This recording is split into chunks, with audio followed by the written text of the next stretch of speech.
Om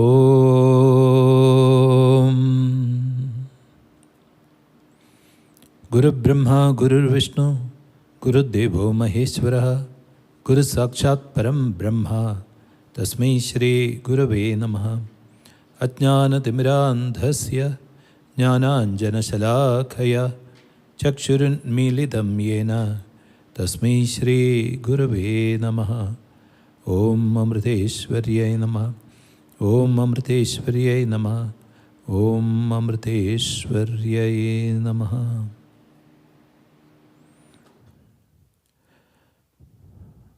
We'll begin with a short meditation. So kindly sit straight and make sure your vertebral column, the spinal column is erect.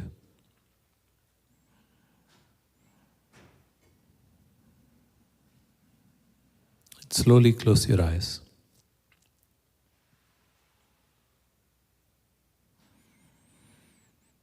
Mentally check yourself.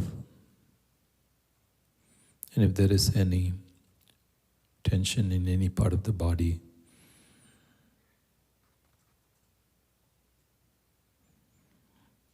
release it as it arises by focusing on that part.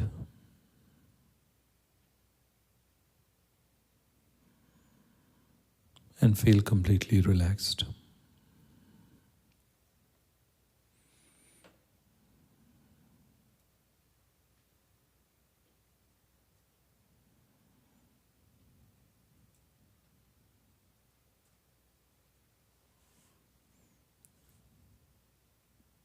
Now we'll chant Om 3 times. And as we chant Om, imagine the sound of Om to arise from your navel area within the body. And visualize the sound rising upwards along your spine. Now kindly take a deep breath.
Now feel the reverberations of Om, both within and outside of you, inside your body.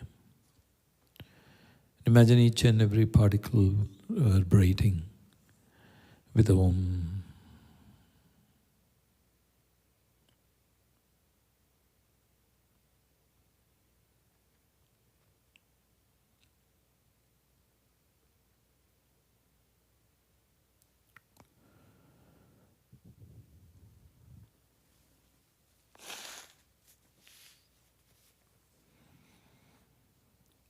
Now slowly bring your awareness onto your breathing.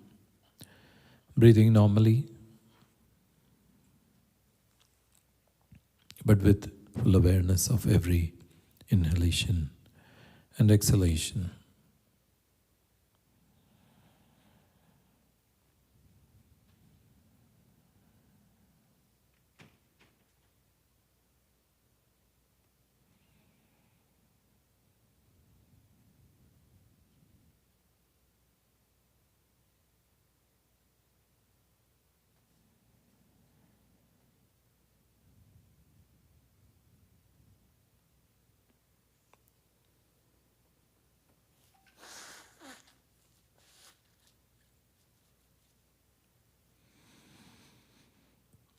And now as you breathe in, chant the mantra Ma silently along with your in-breath.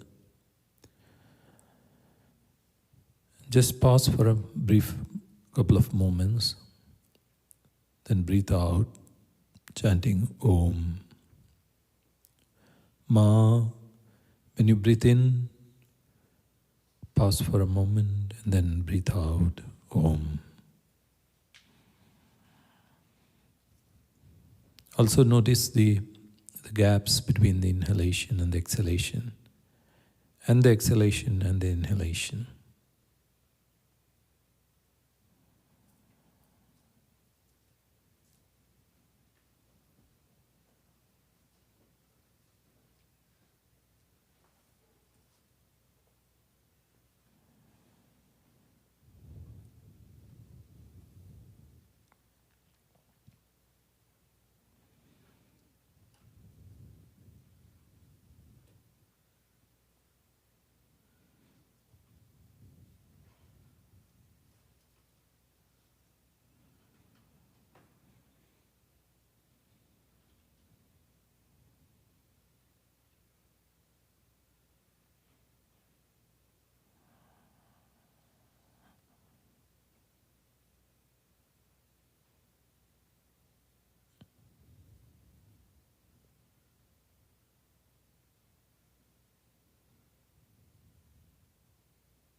Slowly and slowly,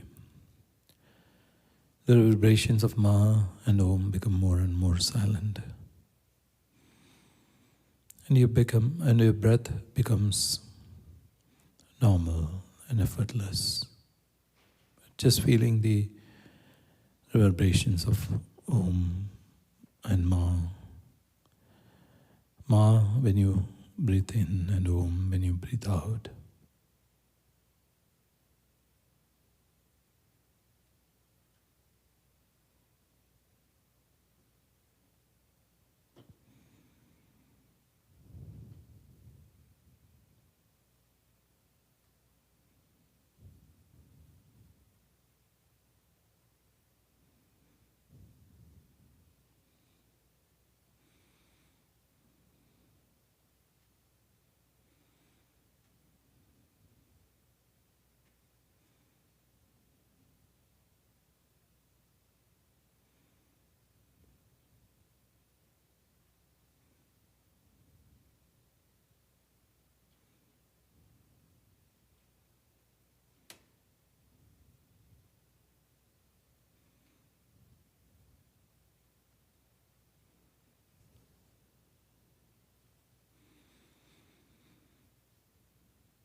We'll end the meditation with the mantra Loka Samasta Sukhino Bhavantu.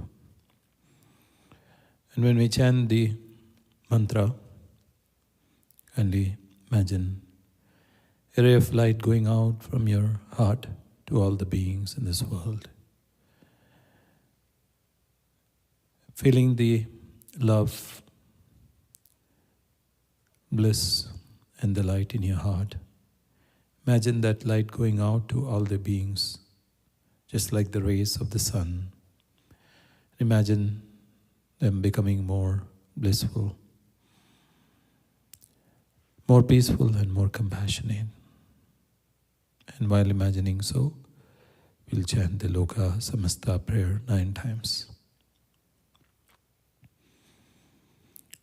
Om Loka Samasta Sukhino Bhavantu. Loka Samasta Sukhino Bhavantu. Loka Samasta Sukhino Bhavantu. Loka Samasta Sukhino Bhavantu. Loka Samasta Sukhino Bhavantu. Loka Samasta Sukhino Bhavantu.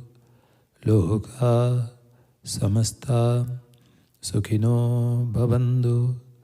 Loka Samasta Sukhino Bhavantu. Loka Samasta Sukhino Bhavantu. Om Shanti Shanti Shanti. Om Shri Gurubhyo Namah. Harihi Om.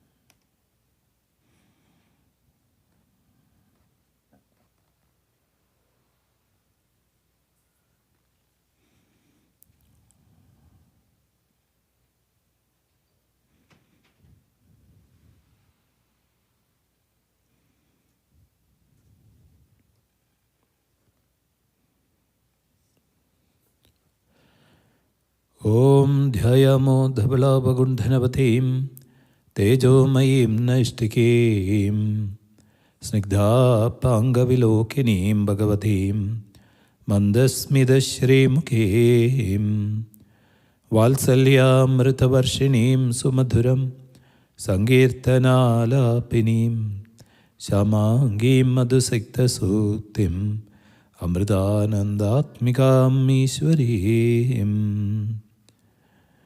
Om Sadashiva Samarambam Shankaracharya Madhyamam Asmadacharya Paryandam Vande Guru Parambaram Sruti Smriti Purananam Alayam Karunalayam Namami Bhagavat Padam Shankaram Lokashankaram Shankaram Shankaracharyam Keshavam Badarayanam Sutra Bhashya Kritau Vande Bhagavandau Punah Punaha Ishwarau Guru Ragmedi Murti Bheda Vibhagine Vyomavat Vyapta Dehaya Dakshina Murtaye Namaha.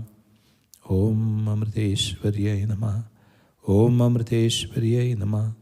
Om Amriteshwaryaye Namaha.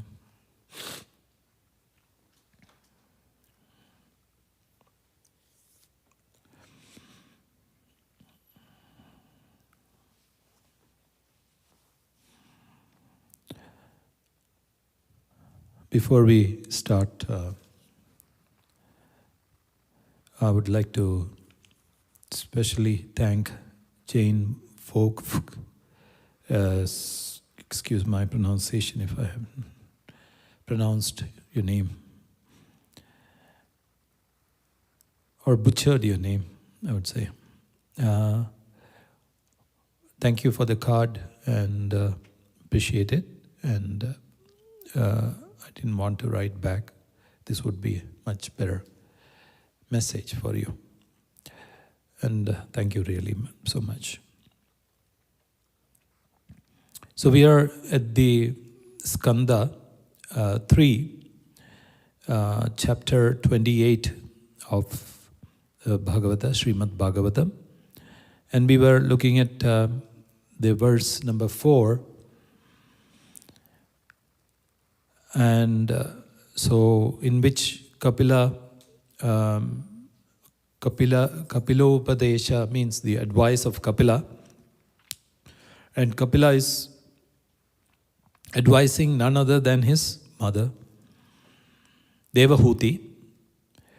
And he was explaining to her first the Yama Niyamas, what is the rules that has to be followed, which was, like first of the things that he was saying was, last time I was telling you the steps by Patanjali, that is Yama Niyama, Asana, Pranayama, Pratyahara, Dhyanam, and Samadhi. So Yama, Niyama, Asana, Pranayama, Pratyahara,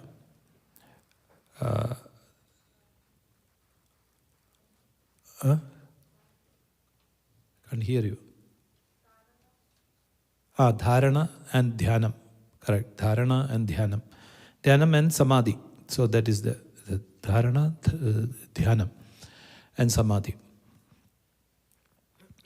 Thanks. I thought I left out something. So that's why it's counting. So in this one, he started with the Yama Niyama, that is like as abstaining from injuring others, exploiting others, talking too much, accumulating property, and indulgence in sexual thoughts, words, or deeds, then devoted to truth, cleanliness, austerity, scriptural study. So he was saying all these things. And then he was saying about the, asana. Asana means the posture.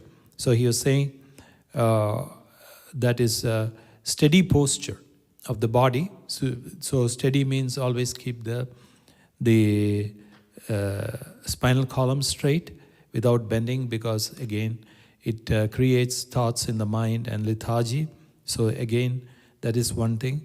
And then he says withdraw the senses from their objects to the heart. Then he must learn to concentrate the prana in one of its seats by means of the mind. So the prana, so the pranayama, so he was saying that the seeker should regulate his breath through the three forms of pranayama known as Puraka, Kumbhaka, and Rechaka. Puraka is the drawing in of the breath, holding in within is Kumbhaka, and releasing is Rechaka.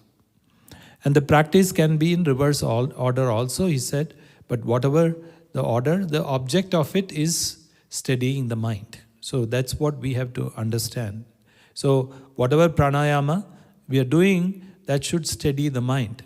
And if you are doing pranayama and it gives you more trouble than steadying the mind, and if it makes your mind more agitated, then please stop immediately, because you're doing it wrong. And then the thing I was explaining last time was, when you do pranayama, only do it after asking Amma or the Guru, because it cannot be done without the guidance of a Guru. It might go wrong. I have seen people going completely berserk, completely mad, because they did not obey what Amma asked them to do. So they just did what they wanted, and so as a result of which, they could not even meditate. And so by pranayama, the obstacles arising in the human system by the three humors, which is the Vata, Pitta, and Kapha, the three doshas, should be overcome. Then pratyahara. Pratyahara means gathering the mind, and that is it means it's to pull the mind from its tendency to go after the sense objects should be mastered. Then dharana. Dharana is fixing the mind in inward concentration, and the sinful tendencies of the mind should be overcome. And then by dhyana, meditation, man's doubts, skepticism, obsession with physical life, and other tendencies contrary to this spiritual pursuit should be overcome. And when the aspirant's mind is free from outward going tendencies and is well controlled and peaceful, he should meditate on the form of the Lord with eyes partially closed, as if he or she is gazing at the tip of the nose. So that is it. So this is where we stopped last time. Now he's going to explain how to meditate on the divine form. I remember when I first asked Amma, met Amma, and of course I didn't know anything about meditation. So I asked Amma, how should I meditate? So these are the same steps that Amma gave me at that time. Similar, so almost same steps. So throughout the years, thousands of years, you have to understand, this has not changed. This has been steady. They haven't said that you can stand on your head and then meditate. They haven't asked you. They didn't ask you to run and meditate. They haven't. So first, these are the steps that is given. Control your, senses, control your mind, and then sit in a posture, comfortable posture, and then regulate your breath. Then withdraw the mind from the senses, and then how do you meditate? So he says, so let the aspirant meditate until his mind is steadied on the total form of the Lord as described here. So you have to have a form. Why? Because if you meditate on the formless aspect of the Lord or of the divine, what will you meditate upon? You can meditate upon light, or you say, I'm meditating on formlessness. What is formlessness? The mind does not grasp formlessness because it always has been used to forms. And, like when I say mango, the form of mango comes. When I say, imagine a banana or a pineapple, immediately the form comes. Imagine an elephant or a dog, the form comes. But what if I say, like, you imagine a thing called Braha? So the mind is blank. So the mind wants to associate with the form all the time. And if you try to meditate on the formless aspect, you might be able to meditate for maybe 1 or 2 minutes. I doubt even 1 or 2 minutes. Then the mind starts wandering around and around the whole world. And finally, you will realize that you are not meditating. Your mind was just going around the whole world and came back after a world tour and sitting, or even a universal tour and sitting. So that is what happens. But if you have a form, and the moment the mind deviates from the form, at least you know that you have a reference. Saying that, the mind, what did I do? The mind do? The mind went away from the form to something else. So that's why the meditation on the form initially helps. So he says, let the aspirant meditate until his mind is steadied. So that's what he's saying. So until the mind is steady and can focus, then you should meditate on the total form of the Lord as described here. The Lord's face resembles a lotus flower in full bloom. His eyes bear a light reddish tinge like the inside of the red lotus. His body resembles a blue lotus in color. He sports the discus, conch, and mace in his hands. So these are all the things that you can think about. And his silk robe is bright and yellow like the filaments of a lotus flower. He has as decorations the bright mark of Srivatsa on the chest and the brilliant precious stone named Kaustuba around the neck. So here, when we say this couple of things, so we can understand the silk robe, so all those things. And the bright mark of Sri Vatsa. So I'll just explain to you a little bit. And Sri is Lakshmi Devi, and Vatsa is one who is dear. So one who is the dear, or one who is the beloved of Sri, Goddess Lakshmi. So it is a mark on the chest of Vishnu, Lord Vishnu, where his consort Lakshmi Devi resides. So it is said that all the 10 avatars of Vishnu will have this marks, and also Kalki, the last one, the 10th one, will bear the Srivatsa mark on his chest. It is one of the names of Vishnu also in the Vishnu Sahasranama. Om Sri Vatsa Kaustubhaye Namaha. So that is also the names of Lord Vishnu in the Vishnu Sahasranama. And so they are saying, so Kapila is saying, so think about the mark on the chest and the brilliant precious stone named Kaustubha around his neck. So Kaustubha is a beautiful gem that emerged when the devas, the gods and the deities were performing the churning of the ocean of milk. So when they were churning the ocean of the milk, that is Palari, it is known as Palari, Madana. And so when they were churning the milk, so all the things came out. So the fourth Ratna, or the diamond that emerged, was known as Kaustubha. And it represents pure consciousness shining in all its luminous manifestations.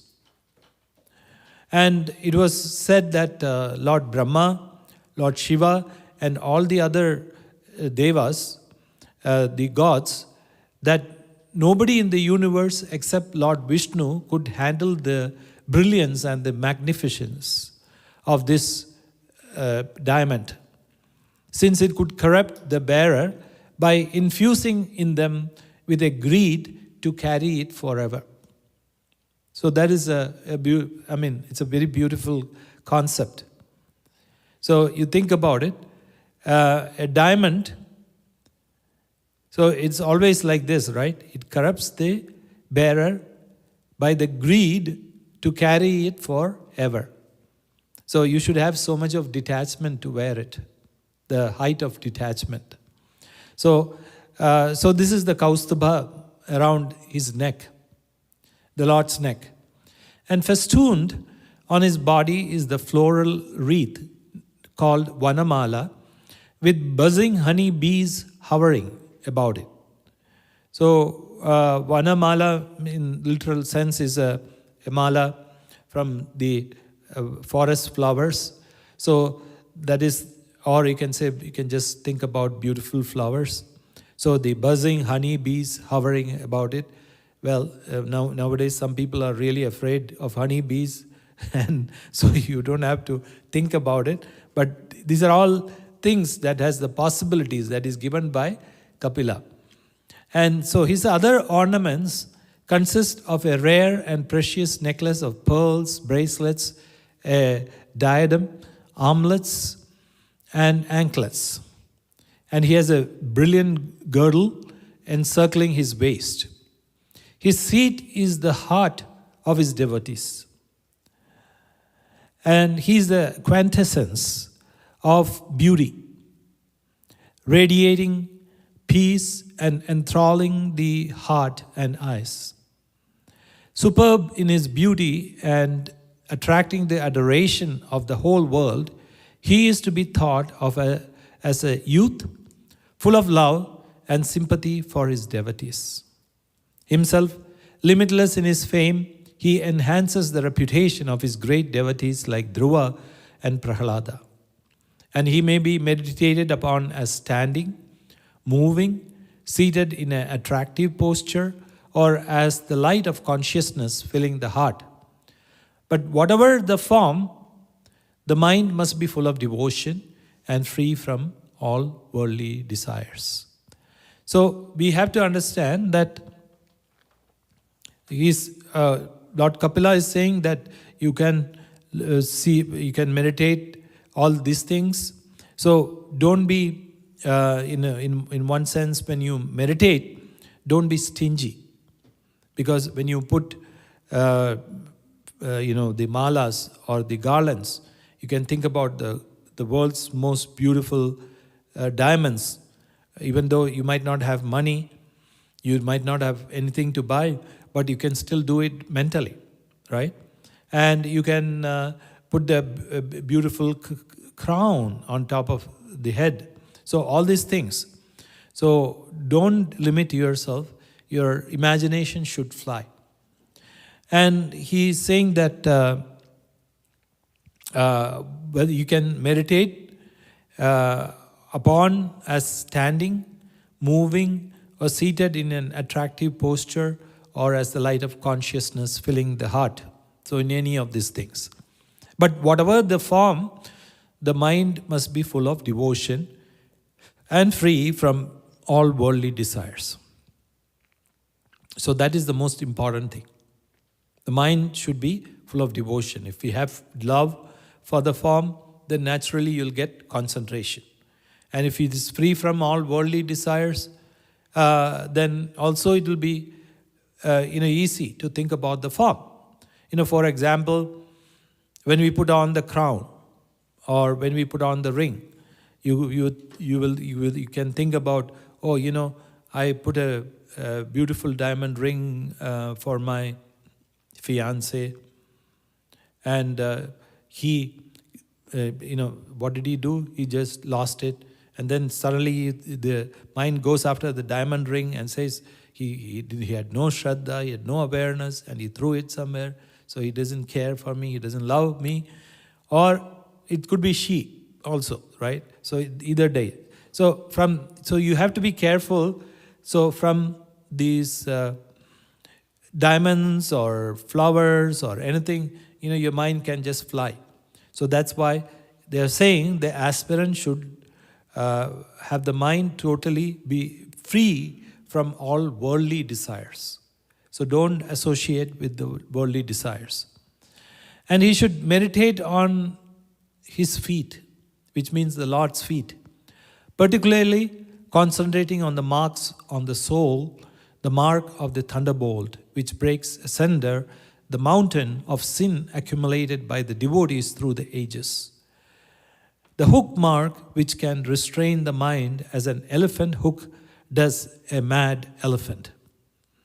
So these are things, these are things which you have to understand to restrain the mind from going out.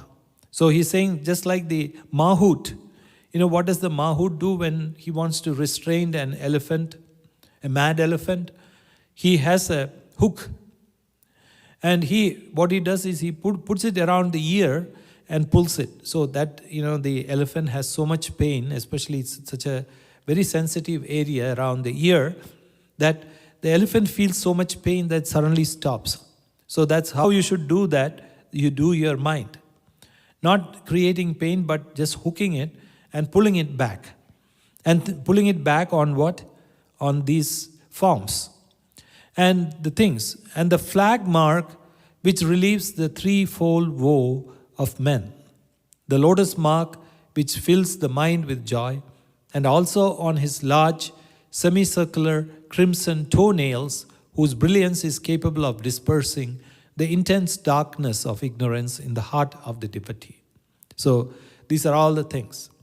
So let the aspirant meditate long on the holy feet of the Lord, feet so holy that the Ganga, the water flowing from his feet, could make even Shiva feel sanctified by allowing it to fall on his head. so holy that the thunderbolt marks on their souls can steady the mind of one meditating on them by the total destruction of the mountains of sin. So these are all methodologies to pull your mind. So then he says, meditate on the legs of the Lord. So he's saying part by part.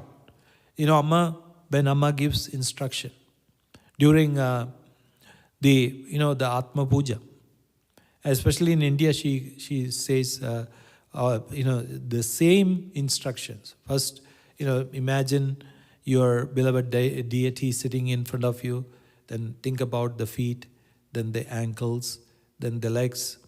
And so like that. So Amma gives the same instructions. So he's giving the same thing. And meditate on the legs of the Lord, the creator of all, the beginningless being, the legs which the handsome hands of Lakshmi, the lotus-eyed mother, adored even by Brahma, shampoo, placing them on her lap. So think about now meditate on the legs. And then meditate on the shining thighs of the Lord, which are blue and smooth like the Adasika flowers. That's a beautiful flowers, which form the source of all strength and firmness, which are placed astride the neck of his vehicle Garuda, and which are wrapped in his yellow robes that dangle down to the feet and are held in position by his girdle. So think about his thighs. Now meditate on his abdomen, the abode of all the worlds, with its deep navel, wherefrom arose the world lotus with Brahma seated in it. So Brahma is the creator. So if you see the Lord Vishnu's form, there is from his navel, there is a lotus coming and Brahma is sitting on it. So the concept is the whole creation came from there. And in one sense, we can also think, if you think deeply, where does the creation start? Starts in our stomach, right? Every day. If we don't eat, the body will not sustain. So the creation starts from the body, the stomach, which sustains the body. And so think about it. So it doesn't mean that you should think about what am I going to eat next. That's not the whole point.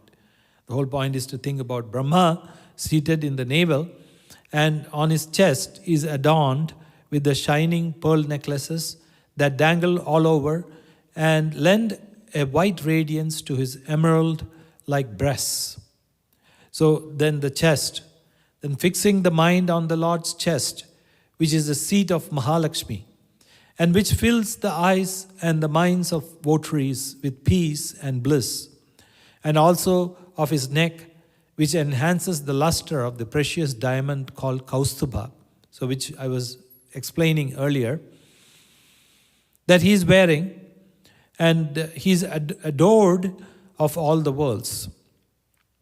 And now meditate on his arms, bearing the arm bands, burnished by friction with the whirling Mandara mountain, and the affordable strength to all the deities, and also on his hands, one holding the multifaceted discus of incomparable prowess and brilliance, and the other, the white conch that resembles a swan on a red lotus. So that what is he holding on his hands? So one is the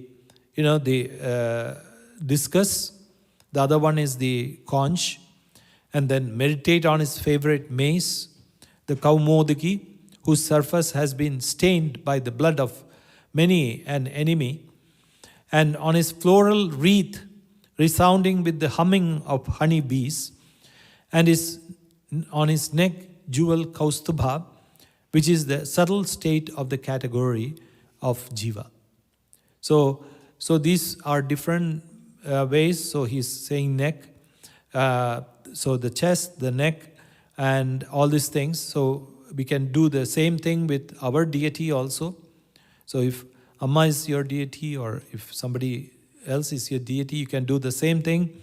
Think about, when Amma sits for Devi Bhava, from the feet upwards, and what she's wearing, the anklets. So the thighs, the legs, the thighs, she wears a beautiful girdle around her waist, and then all these things you can think about. And the necklaces she's wearing, the rings on her finger, and on the hands. So all these things. And meditate on his arms bearing, and one should particularly meditate with deep attention on the face of the Lord who has assumed this form for the good of devotees. So the Lord has assumed the form for his devotees only. So his face has an attractive nose and handsome cheeks, reflecting the brilliance of his tremulous fish-marked earrings. So think about the earrings and his face. And resplendent with its natural grace, surrounded by curly locks and having long eyes and expressive brows, his face far surpasses in beauty a large lotus with honey bees hovering about and 2 fish clinging to it on both sides. Long should one meditate in the heart of the kindly, gracious, and heartening look of the Lord, lit up with a smile that is comely yet expressive of his deep concern for all creatures involved in the suffering of samsara. So again, when he is describing the face, think about the eyes, the eyebrows. Then, so the other thing is also look upon it's the Lord with a smile, and also very expressive and deep concern for all the creatures. And his compassionate smile is potent enough to dry up the ocean of bitter tears shed by creatures who have taken refuge in him. His brows, which are the expression of his Vidya Maya, that is the enlightening power, that is known as Vidya Maya, have been formed as a result of the prayer of all spiritual aspirants, so that they might look to the sanctifying movements of these brows for protection from the attacks of the Cupid. With the mind unwaveringly concentrated and the heart melting with love, one should meditate on that smiling face of the Lord as occupying the cavity of one's heart and envisage his pearl-like teeth tinged with the red color of his lips. And nothing should draw away one's attention from this. So keep focusing on this. So what is the benefit of that? So he says through such meditation, the devotee obtains absorbing love for the Lord. So that's what happens. And his heart melts in the sentiment of devotion, and his tears of surpassing joy almost drown him. The power of devotion then slowly melts the metallic hook of the mind, which holds the Purusha in bondage of the Prakriti. So this is where it's very, very, very, very important. He says that what happens, the power of devotion so makes the heart melt with tears of surpassing joy. And then it slowly releases the hook which Prakriti, which is the bondage, which is holding on the Purusha, which is the supreme consciousness. And just as the flame gets extinguished when the oil, its sustenance is exhausted, the mind is also extinguished in the Lord when renunciation deprives it of the sense enjoyments that forms its support.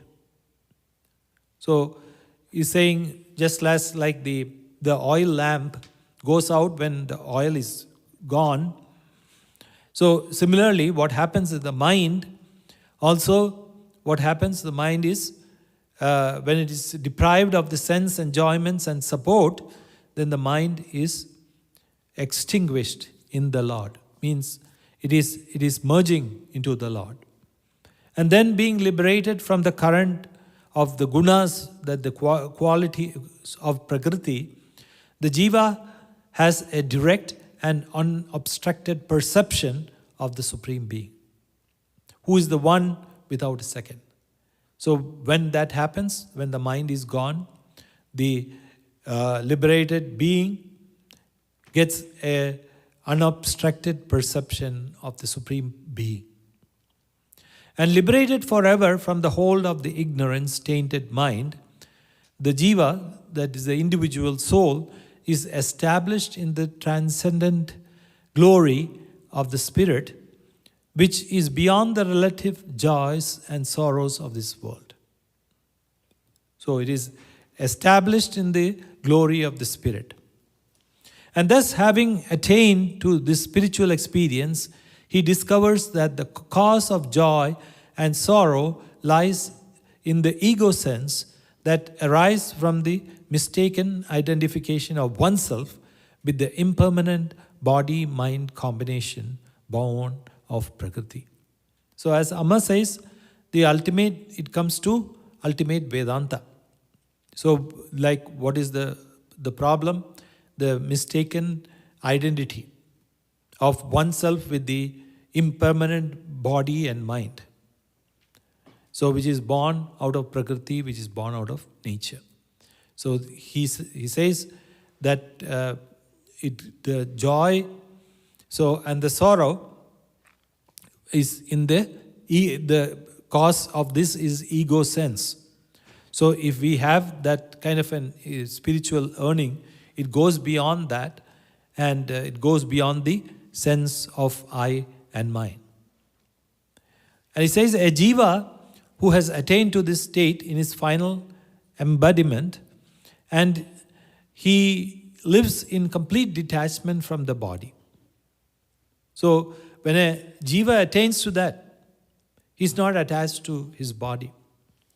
And established in his true spiritual self, he perceives the body as something that comes and goes, moves and falls. And according to the prarabdha karma. So what happens? When they understand the true self, he perceives the body as something which comes and goes, moves and falls according to the prarabdha karma. So when we have the karma, prarabdha karma mature, we get the body, and when the karma is over, the body goes away. So that person is not affected by that. And we have seen this.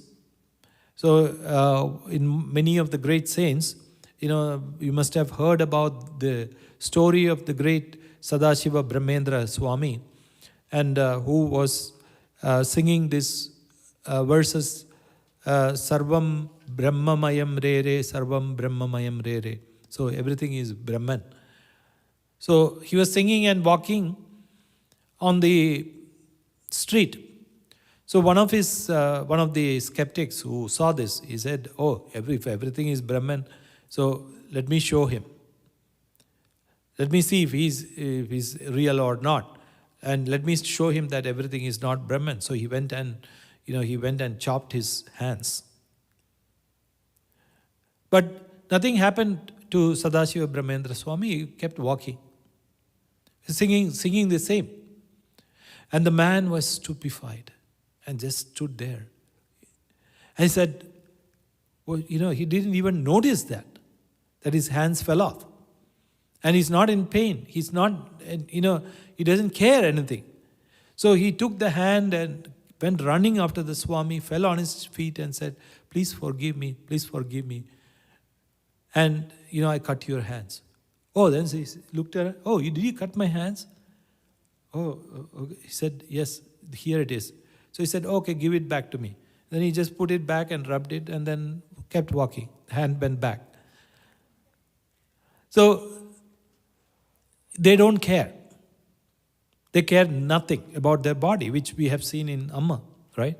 When Amma sits for darshan, she also goes through so much of abuse in one sense, because people push on her knees, pull her hair, then of course you don't want to talk about the other things like the bad breath and the breath of and the smell of the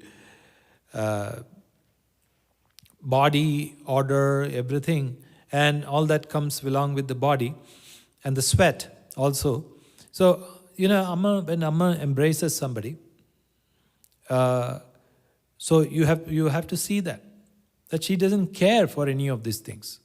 Many a times I have been so close to Amma that I have smelled a couple of times and just went right back, because the smell, I could not even bear the smell that was coming from the hair or the body of the person, that I just had to keep a distance. But Amma did not care, and she was just coolly hugging everybody and just turning around and talking as if nothing happened. So for such a person, they're saying, who has attained the body, they know that the body will come and go.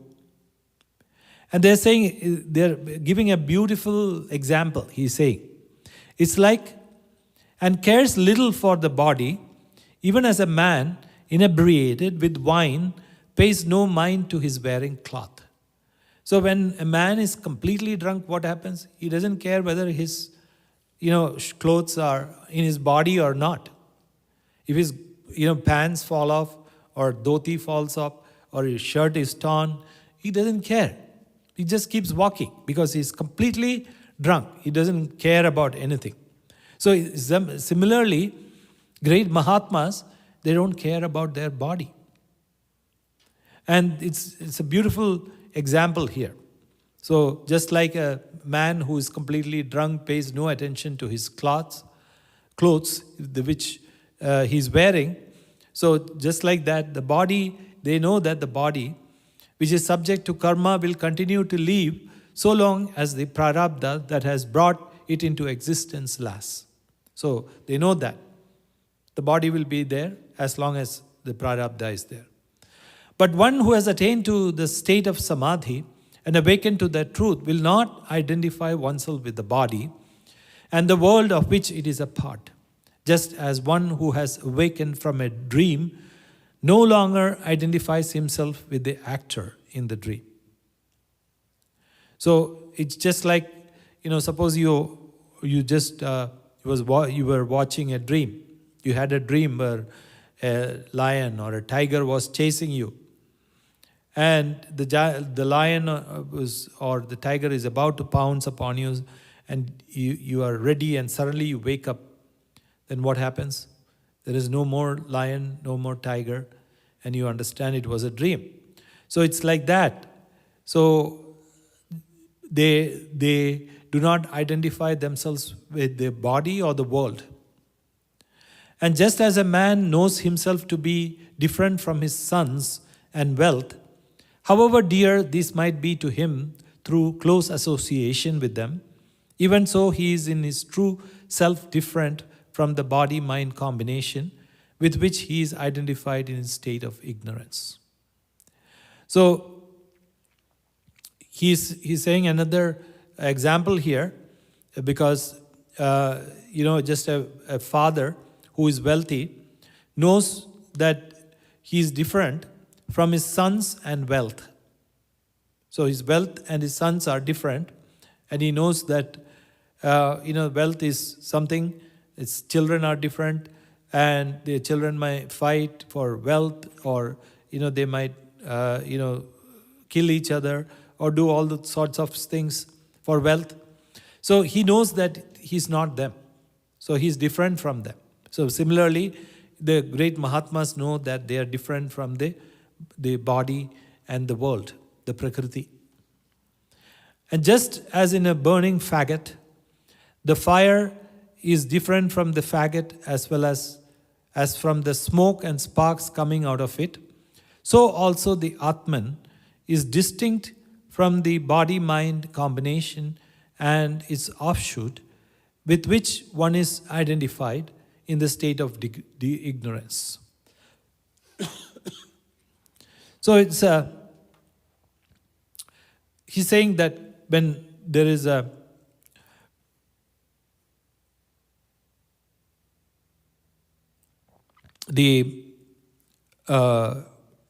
don't take the meaning, the derogatory meaning of faggot, and it's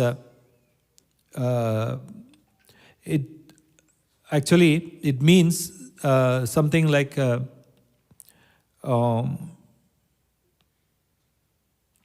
obsolete or contemptible thing. So that's what the meaning here is. So the fire is different from the faggot as well as from the smoke and sparks coming out of it. And so also the Atman is distinct from the body-mind combination, and that is the Purusha is different from the Prakriti. So the conscience is different from the nature. So in the same way, the Supreme Spirit, who is called Bhagavan and Brahman, is distinct from all other entities and all the categories that spring from it, and also from the Jiva, the center of individual consciousness in the state of ignorance. So he's saying we have to understand that this the Supreme Spirit is also known as Bhagavan, Brahman. So we give different names, Ishvara. So all these names are given to the Supreme Spirit. It is different from all these entities, and also he is the witness of all this. So that Sakshi Bhava, that's what he's saying, Sakshi Bhava. So he's a witness. And just as all objects in the world are seen in their substantial nature as one with their material elements, so the same Atman should be seen as existing in all beings, and all beings as subsisting in the same Atman.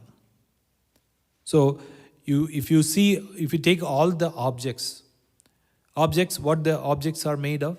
They are made of the 5 elements. And if you take out the 5 elements from these objects, the object will not be there. And similarly, he's saying, so the Atman should be seen just like the 5 elements being in every object. The Atman also, the Supreme Consciousness, should be seen existing in all beings. And all beings as subsisting in the same Atman, same consciousness. And such is the wisdom of the man of enlightenment. And just as the one fire manifests as many according to the difference of the fuel in which it manifests, so also one Supreme Spirit abiding in Prakriti manifests differently as innumerable centers of consciousness, jivas. So whether the fire exists in different forms, it is fire only. So he's saying that the one Supreme Spirit should be seen as existing in the different individual beings. So it's not different. And so what happens? So we have to see that Supreme Consciousness or that Chaitanyam in every bud. And it's the same. And in everything also. And that's why one of the things when we talk about vegetarianism and not eating meat, and why one of the questions people ask is why we should not, the people who are doing spiritual practices, so they see animals also as part of their being. And they see that conscience, the same Supreme Consciousness in animals also. And in plants also, like just Amma says, I remember when Amma was saying that when talking to the brahmacharis, one day she was saying, she was angry at one of the brahmacharis who cut the few branches of the tree. And Amma was, really angry, and finally she said, suppose somebody cuts off your arm, how would you feel? That is the same feeling that tree has. So just imagine, they can feel even the pain of the tree.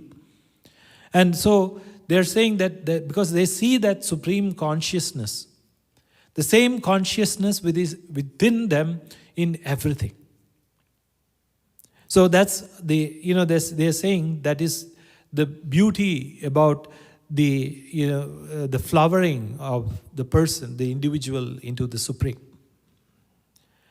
And so he says, following the path of devotion described above, the jiva or the individual regains union with the supreme being. Of him he is a part, as a spark of the fire, and overcomes the bondage of Prakriti, which is birth and death, and which is the Lord's own power of manifestation, represented by the manifold world in its subtle and gross aspects, and which is gross aspect, and which is difficult to overcome except by His grace.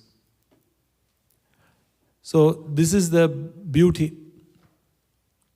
So he's saying, this, when we talk about Prakriti or Maya, which is another name for it, that is, we have to understand. We cannot fight against it. Initially, I used to think, what is Maya? And, we should fight against it. And I started, in one sense, thinking that I could win over Maya. But slowly and slowly I realized that, what is this power? This power is nothing but the Lord's own power of manifestation. So when you start fighting against this Maya or Prakriti, nature, you're fighting against the Supreme Lord or the Supreme Consciousness again, only. So you cannot fight. So how would you overcome that? So the only way to overcome that is by grace. Grace of the Lord. So that's which Amma keeps saying again and again. That we need grace, right? We need grace for everything. And similarly for overcoming the fight or winning the fight with Maya and overcoming Maya or overcoming Prakriti. So this is Kapila's advice to his mother and about how one should do that. So you see from just all the yama, niyama, that is all the rules, followed by asana, then pranayama, pratyahara, and dharana. Pratyahara is taking the sense away, then dharana, pulling the sense and concentrating, then dhyanam, and then finally samadhi.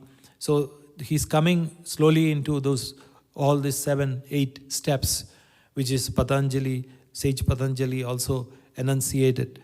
So we have to understand these steps are being followed by Kapila also. And all the great rishis, including Mahatmas, including Amma, say the same thing. They are not saying different things. And why? Because this is what takes us to our supreme goal. So when we start, as we look at it, like from a point of view, I'm always say, good deeds, my children, good deeds, good deeds. Why do we say good deeds? So good deeds are, in one sense, we can ask, good deeds are binding, right? Any action binds us. But what is the good about good deeds? So what is the advantage of doing good deeds?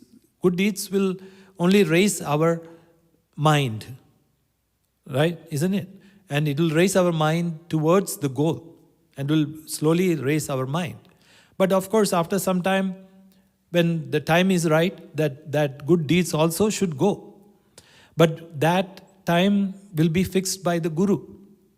When the mind is fixed, then you don't do anything. You naturally don't do anything. In the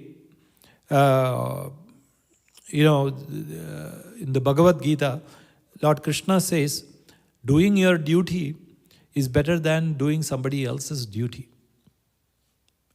So what are the good deeds you can do? So it's Swadharma. That is your own dharma. What is your dharma wherever you are? Do something which is ideal for your spiritual upliftment. And so if you do a good deed, of course it's going to raise your mind. What happens if you do a bad deed? Then first of all, you'll fall into guilt. And secondly, what happens is it pulls you more and more towards darkness, right? Darkness means, more and more bad deeds. So that is the point about good deeds. So doing good deeds, doing good karma, it will raise your mind to a level but from where you can easily jump to the next level. Whereas if you are doing bad deeds, it will just slowly bring your mind down and into darkness, where you won't be able to escape after some time. So this is, and ultimately, as he said, when the time comes, and then the yama niyama, then asana, sitting in a posture, comfortable posture, the right posture, asana, pranayama, controlling your breath, pratyahara, so withdrawing says the harana, having constant thoughts, and dhyanam. Dhyanam means just being fixed, and the mind being fixed, or the mind being merged in that Supreme Being. And samadhi is when there is no mind, you go beyond the mind even. So these are the steps that is being enunciated by Lord Kapila. And now in the next session, we will see that Devahuti, his mother, is asking very poignant questions and talking about devotion. And so beautiful also. So let's continue in the next session. Om Amriteshwariye Namaha.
Ruhanilaye Devi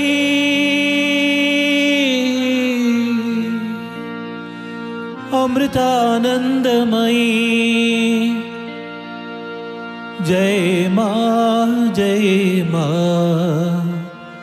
Veena Pustakadhari Saraswati Amritanandamayi Umata Amritanandamayi Jai Ma Shudra Saroruha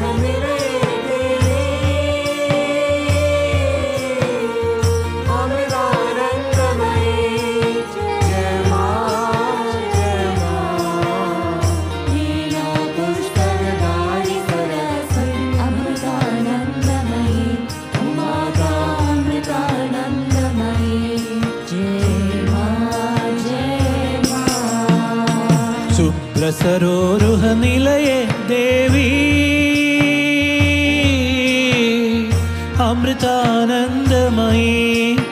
जय माँ जय माँ। वीणा पुस्तकधारी सरस्वती अमृतानंदमयी, ओ माता अमृतानंदमयी। जय माँ जय माँ।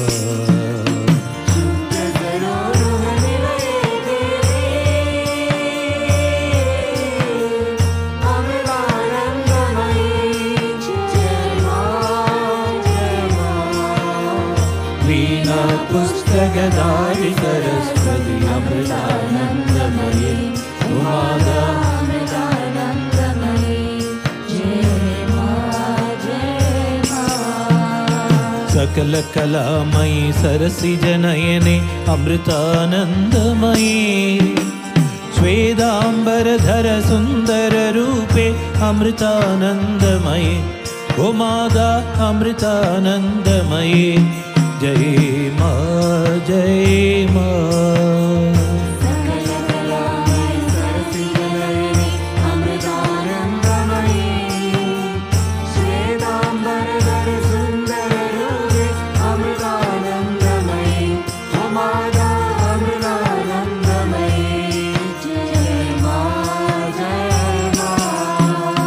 गान विलोले नाद शरीरे,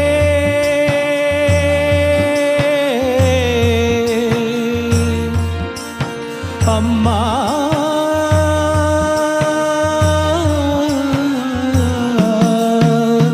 गान विलोले नाद शरीरे अमृतानंदमयी, काव्यालाप विनोदिनी जननी अमृतानंदमयी, ओ माता अमृतानंदमयी।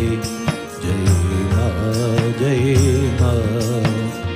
गान विलोले नाद शरीरे अमृतानंदमयी, काव्यालाप विनोदिनी जननी अमृतानंदमयी, ओ माता अमृतानंदमयी। जय माँ जय माँ।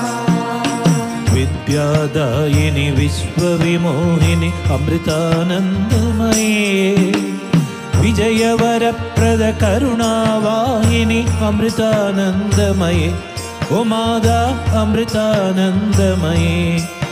जय माँ जय माँ। विद्यादायिनी विश्वविमोहिनी अमृतानंदमयी, विजयवरप्रद करुणावाहिनी अमृतानंदमयी, ओ माता अमृतानंदमयी। जय माँ जय माँ। विधि शिव विनुदे शाश्वत सुखदे,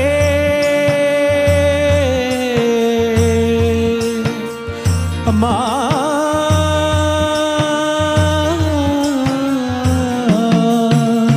विधि शिव विनुदे शाश्वत सुखदे अमृतानंदमयी, श्यामलवर्णे शारद माते अमृतानंदमयी, ओ माता अमृतानंदमयी।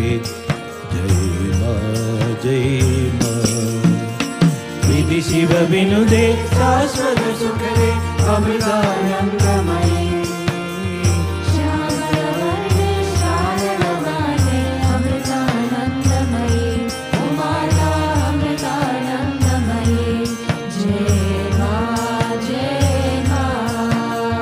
जय माँ जय माँ। जय माँ जय जय माँ।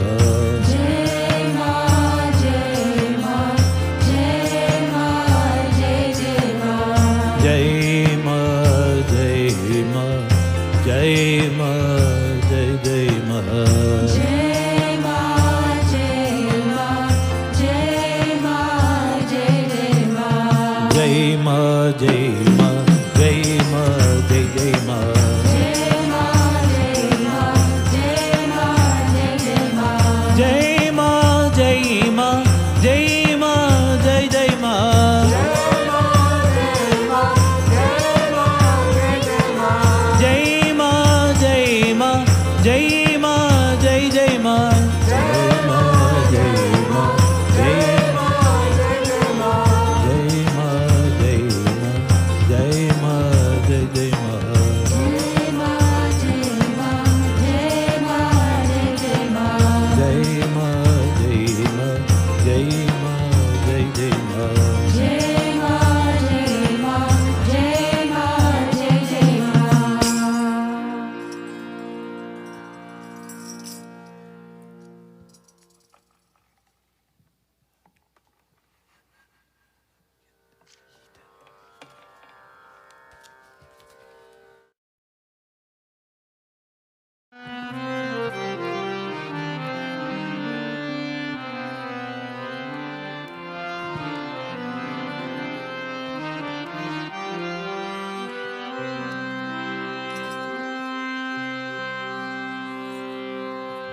गणपति गुण निधि तेरे, गुण गायक हम प्यारे। गणपति गुण निधि तेरे, गुण गायक हम प्यारे। गणपति गुण निधि तेरे, गुण गायक हम प्यारे। गणपति गुण निधि तेरे, गुण गायक हम प्यारे। सब विधि तू रखवारे, हर ले दुख हमारे। सब विधि तू रखवारे, हर ले दुख हमारे। सब विधि दूर रखवारे, हर ले दुख हमारे। सब विधि तू रखवारे,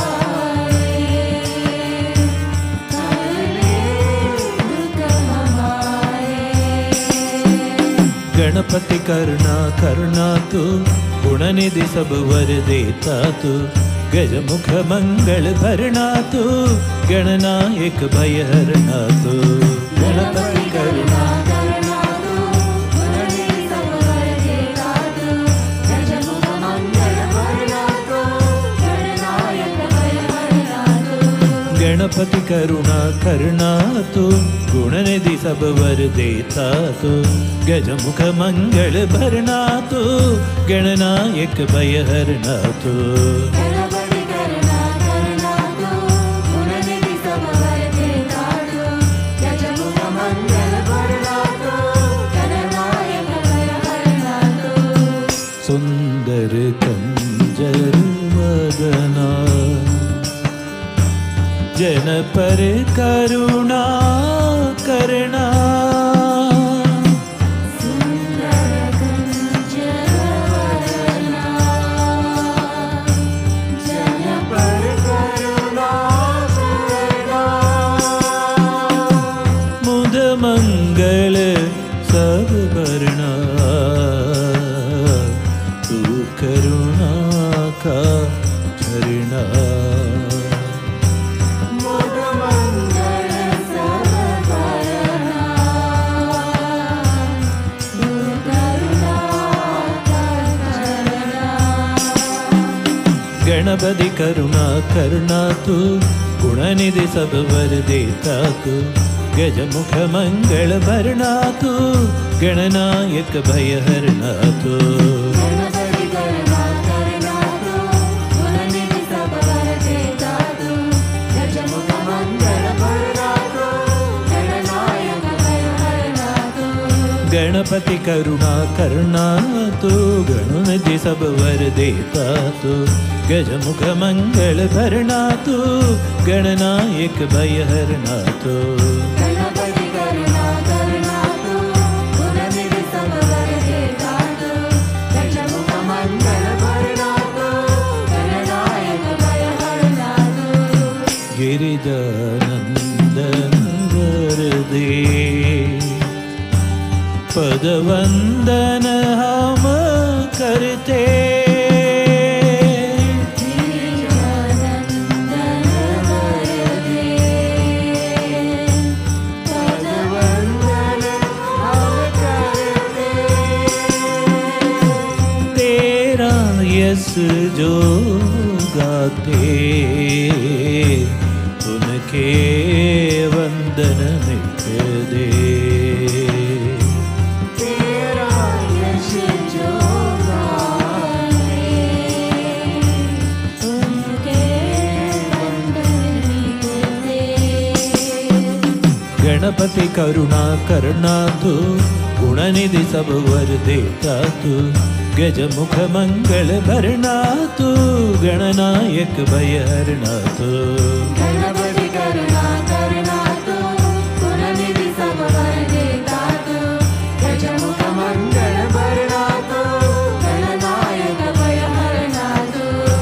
गणपति करुणा करना तू, गुणनिधि सब वर देता तू, गज मुख मंगल भरना तू, गणनायक भय हरना तू।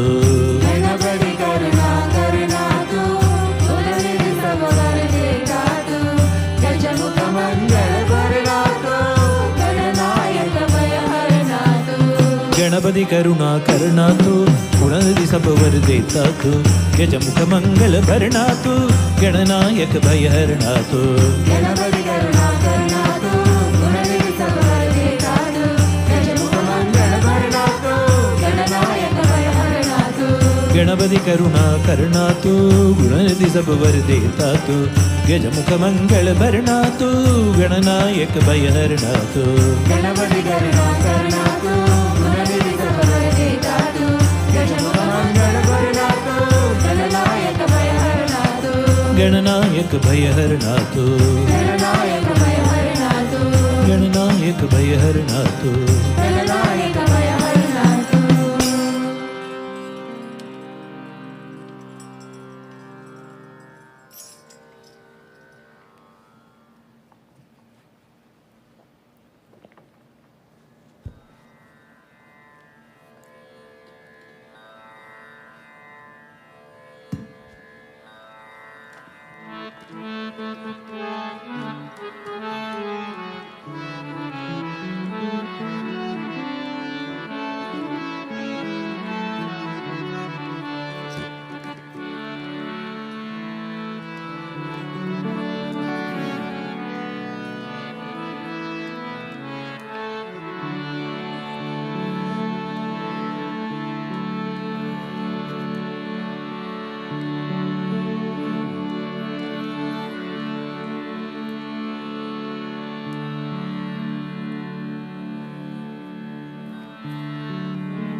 नासाग्रे नवमौक्तिकं कृष्ण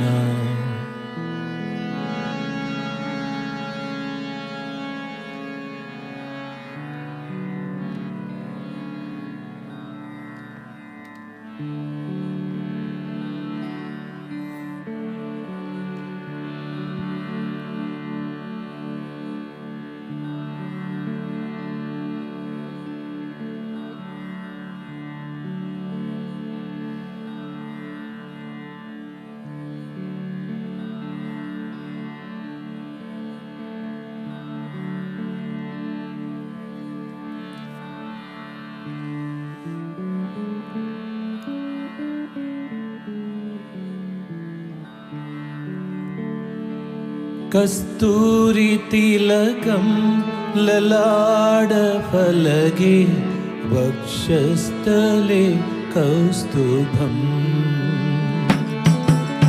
कस्तूरी तिलकं ललाटफलके वक्षस्थले कौस्तुभम् कस्तूरी तिलकं ललाटफलके वक्षस्थले कौस्तुभम्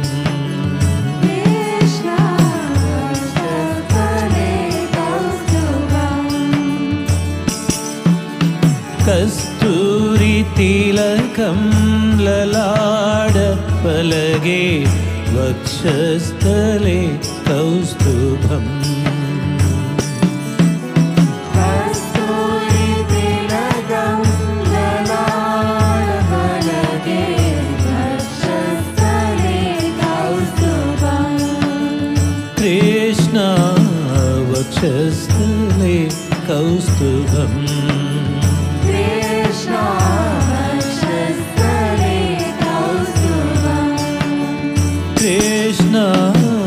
वक्षस्थले कौस्तुभम् कृष्ण वक्षस्थले कौस्तुभम्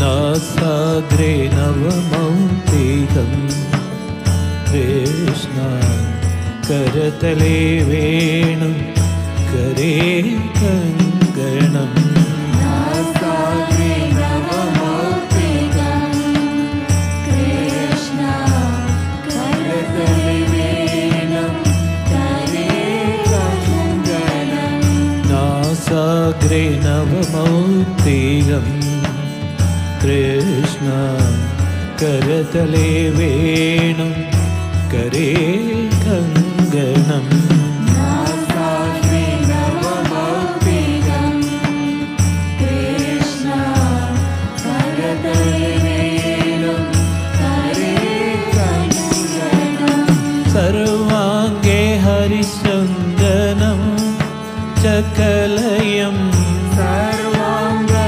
हरिचन्दनं चकलयं सर्वांगे हरिचन्दनं चकलयं सर्वांगे हरिचन्दनं चकलयं कंडे च मुग्धावली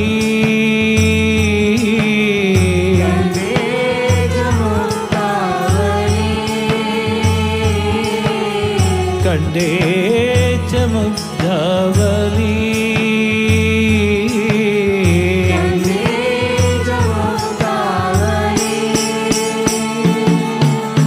गोपस्त्री परिवेष्टितो विजयते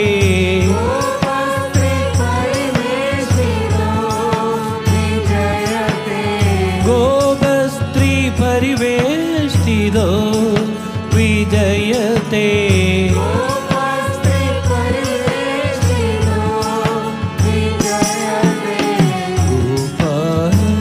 गोपालचूडामणि कृष्ण गोपालचूडामणि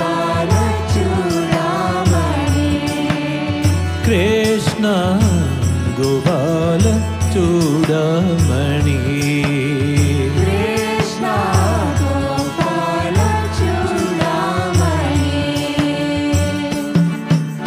कस्तूरी तिलकं ललाटफलके वक्षस्थले कौस्तुभं कृष्ण वक्षस्थले कौस्तुभम् कस्तूरी तिलकं ललाटफलके वक्षस्थले कौस्तुभं कृष्ण वक्षस्थले कौस्तुभम् कस्तूरी तिलकं ललाटफलके वक्षस्थले कौस्तुभं कृष्ण वक्षस्थले कौस्तुभम् कस्तूरी तिलकं ललाटफलके वक्षस्थले कौस्तुभं कृष्ण वक्षस्थले कौस्तुभम् नासाग्रे नवमौक्तिकं कृष्ण करतले वेणु करे कंगणम नासाग्रे नवमौक्तिकं कृष्ण करतले वेणु करे कंगणम सर्वांगे हरिचन्दनं चकलयं सर्वांगे हरिचन्दनं चकलयं सर्वांगे हरिचन्दनं चकलयं सर्वांगे हरिचन्दनं चकलयं कंडे च मुग्धावली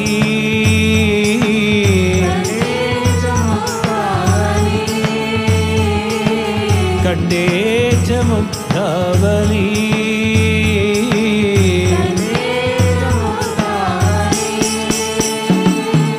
गोपस्त्री परिवेष्टितो विजयते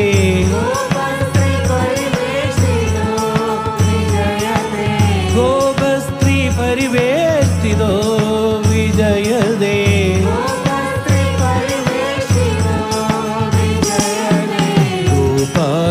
गोपालचूडामणि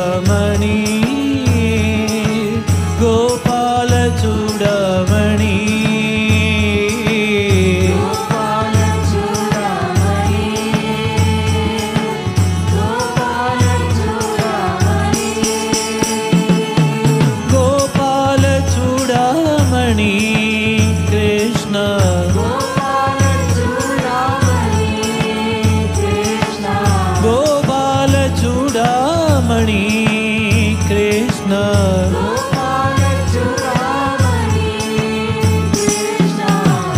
Gopala Chudamani Krishna Gopala Chudamani Krishna Gopala Chudamani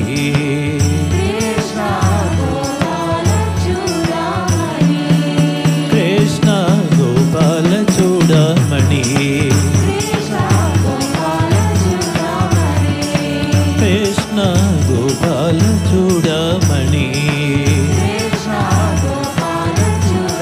Krishna Gopala Chudamani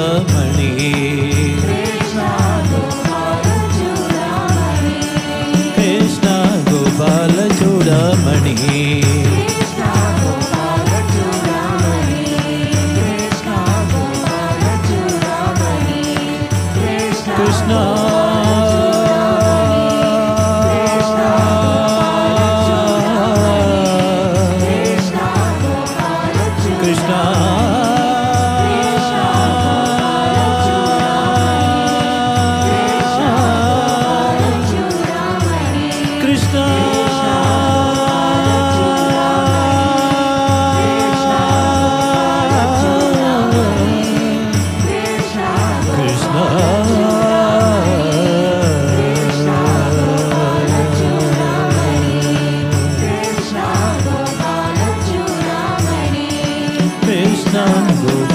Chudamani Krishna Gopala Chudamani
Devi Jaganmada, Jaya Jaya Devi Jaganmada.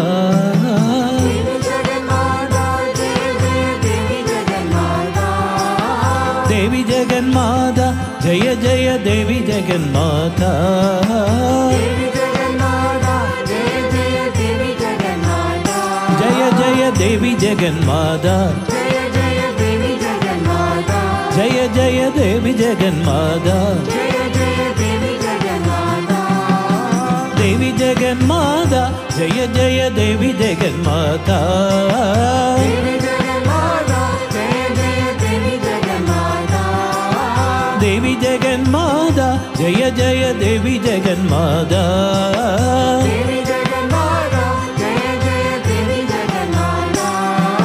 Devi Jaganmada, Parasati Devi Jaganmada. Devi Jaganmada, Parasati Devi Jaganmada. Devi Jaganmada, Parasati Devi Jaganmada. Devi Jaganmada, Parasati Devi Jaganmada. നീലക്കടൽ കരയിൽ താവം ചെയ്യും നിത്യ കന്യകയേ. നീലക്കടൽ കരയിൽ താവം ചെയ്യും നിത്യ കന്യകയേ. നീലക്കടൽ കരയിൽ താവം ചെയ്യും നിത്യ കന്യകയേ.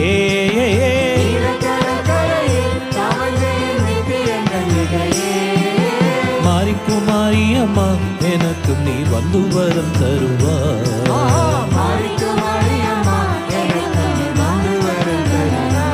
அம்மா மாரிக்குமாரியம்மா எனக்கு நீ வந்து வரம் தருவாய்.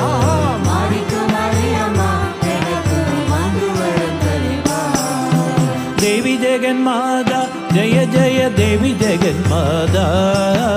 देवी जगन माता जय जय देवी जगन माता. देवी जगन माता जय जय देवी जगन माता. देवी जगन माता जय जय देवी जगन माता. देवी जगन माता पराशक्ति देवी जगन माता.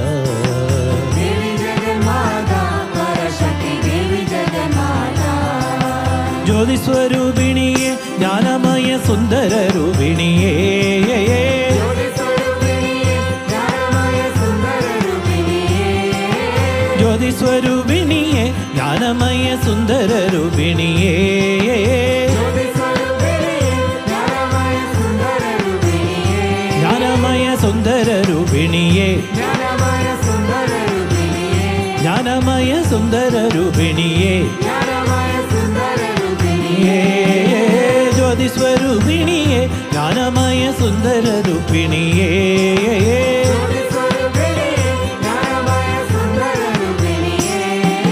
सत्य स्वरूपिणिये स्वयं सत्य आनंद रूपिणिये.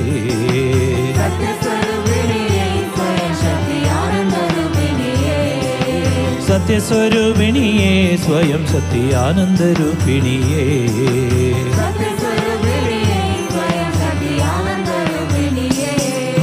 देवी जगन माता जय जय देवी जगन माता.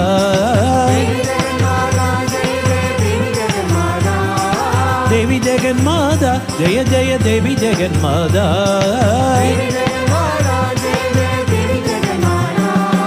देवी जगन माता वरशक्ति देवी जगन माता.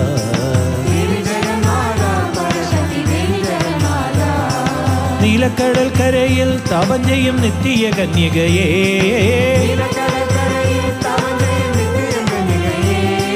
നീലക്കടൽ കരയിൽ തപം ചെയ്യും നിത്യ കന്യകയേ.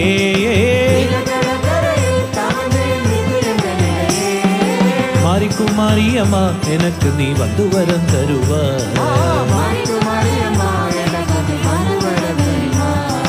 ज्योति स्वरूपिणिये ज्ञानमय सुंदर रूपिणिये.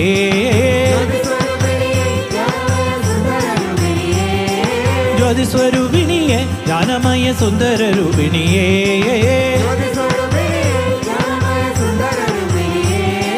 सत्य स्वरूपिणिये स्वयं सत्य आनंद रूपिणिये.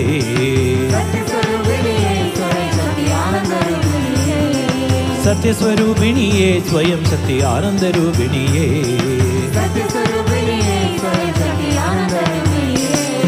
देवी जगन माता जय जय देवी जगन माता. देवी जगन माता जय जय देवी जगन माता. देवी जगन माता पराशक्ति देवी जगन माता. देवी जगन माता पराशक्ति देवी जगन माता. ओम श्री माता जय ललितांबा. ओम श्री माता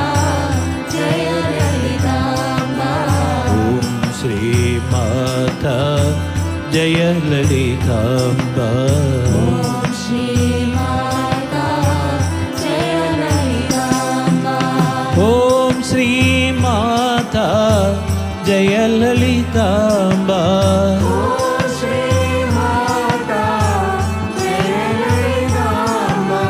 ओम श्री माता जय ललितांबा. ओम श्री माता जय ललितांबा. जय ललितांबा. जय अमृतांबा. ओम श्री माता जय ललितांबा.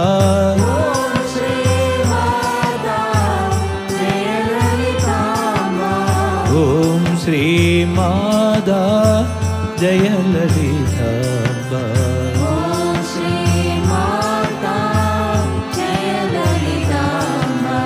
ఓం శ్రీ మాతా జయ లలితాంబ ఓం శ్రీ మాదా జయ లలితాంబ ఓం శ్రీ మాతా జయ లలితాంబ ఓం శ్రీ మాతా జయ లలితాంబ ఓం శ్రీ మాతా జయ లలితాంబ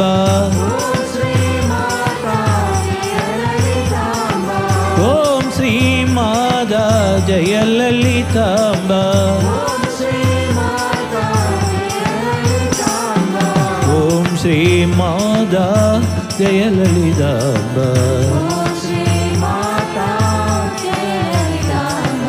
ఓం శ్రీ మాతా జయ లలితాంబ ఓం శ్రీ మాదా జయ లలితాంబ ఓం శ్రీ మాదా జయ లలితాంబ ఓం శ్రీ మాదా జయ లలితాంబ ఓం శ్రీ మాదా జయ లలితాంబ ఓం శ్రీ మాదా జయ లలితాంబ జయ లలితాంబ జయ అమృతాంబ ఓం శ్రీ మాదా జయ లలితాంబ ఓం శ్రీ మాదా జయ లలితాంబ ఓం శ్రీ మాదా జయ లలితాంబ ఓం శ్రీ మాదా జయ లలితాంబ ఓం శ్రీ మాదా జయ లలితాంబ ఓం శ్రీ మాదా జయ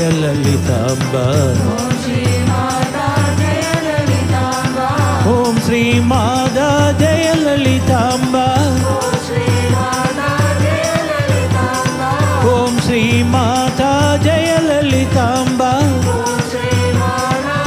ఓం శ్రీ మాతా జయ లలితాంబ ఓం శ్రీ మాదా జయ లలితాంబ ఓం శ్రీ మాదా జయ లలితాంబ ఓం శ్రీ మాదా జయ లలితాంబ ఓం శ్రీ మాదా జయ లలితాంబ ఓం శ్రీ మాదా జయ లలితాంబ ఓం శ్రీ మాతా జయ లలితాంబ ఓం శ్రీ మాదా జయ లలితాంబ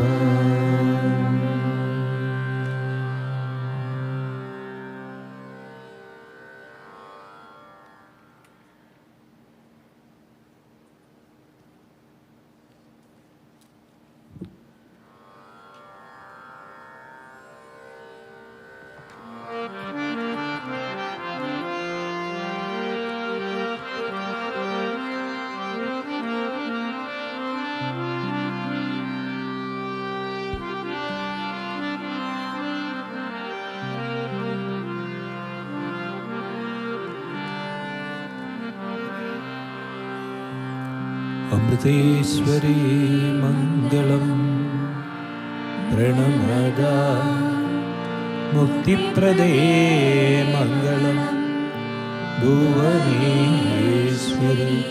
मङ्गलम्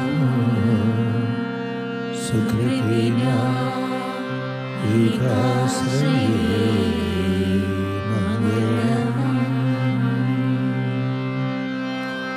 अमृतेश्वरी मङ्गलम् प्रणमदा मुक्तिप्रदे मङ्गलम् भुवनेश्वरी मङ्गलम् सुकृतिना एकाश्रये मङ्गलम् हृदयेश्वरी मङ्गलम् हृदिलसत्तेजोर्मयी मङ्गलम् मृदुभाषिणी मङ्गलम् विजयदा प्रेमाकृते मङ्गलम् विजयदा प्रेमाकृते मङ्गलम् विजयदा प्रेमाकृते मङ्गलम्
जननी वन्दे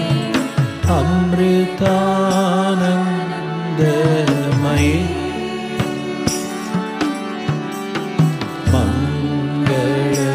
मङ्गलारति माधव भवानी अमृतानन्दमयी माधव अमृतानन्दमयी जनमन निज सुखदायिनी माधव अमृतानन्दमयी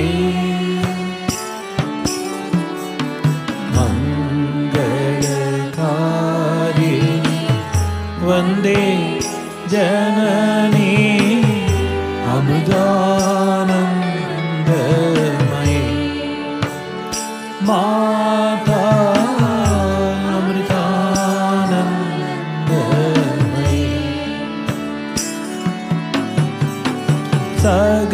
सकलागम निगमादिषु चरिते अमृतानन्दमयी निखिलमय जननी वन्दे अमृतानन्दमयी माता अमृतानन्दमयी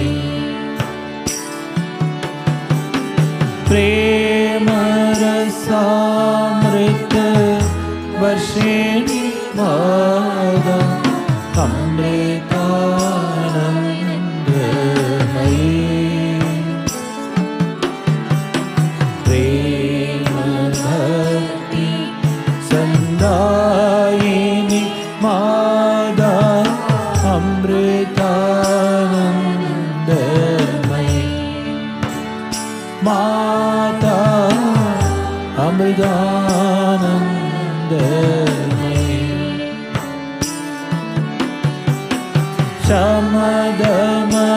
शमदमदायिनी मनलकारिणी अमृतानन्दमयी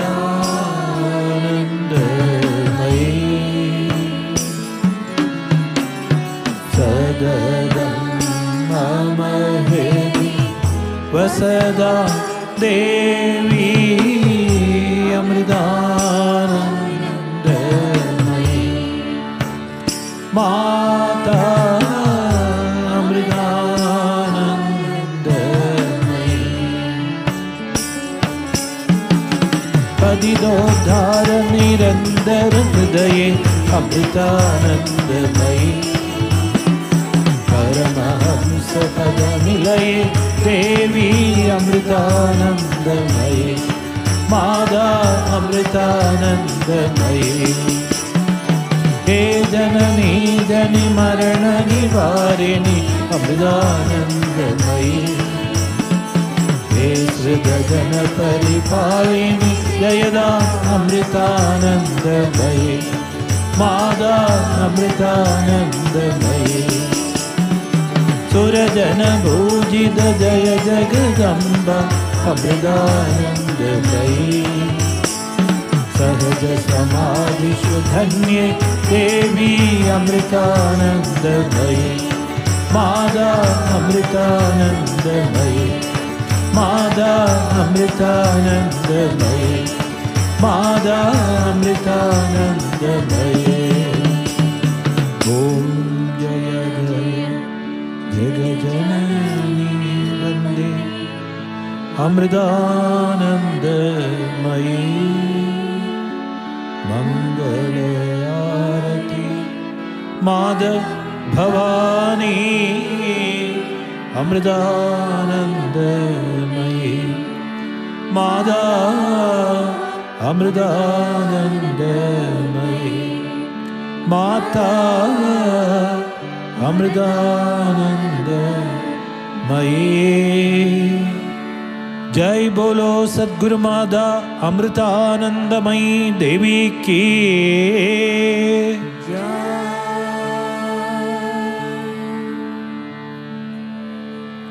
Om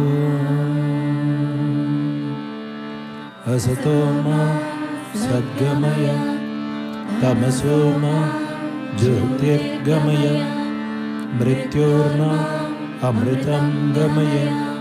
Om Shanti Shanti Shanti. Om Lokha Samasta Sukhino Bhavantu. Lokha Samasta Sukhino Bhavantu. Lokha Samasta Sukhino Bhavantu. Om Shanti Shanti Shanti. Om Shri Gurubhyo Namaha.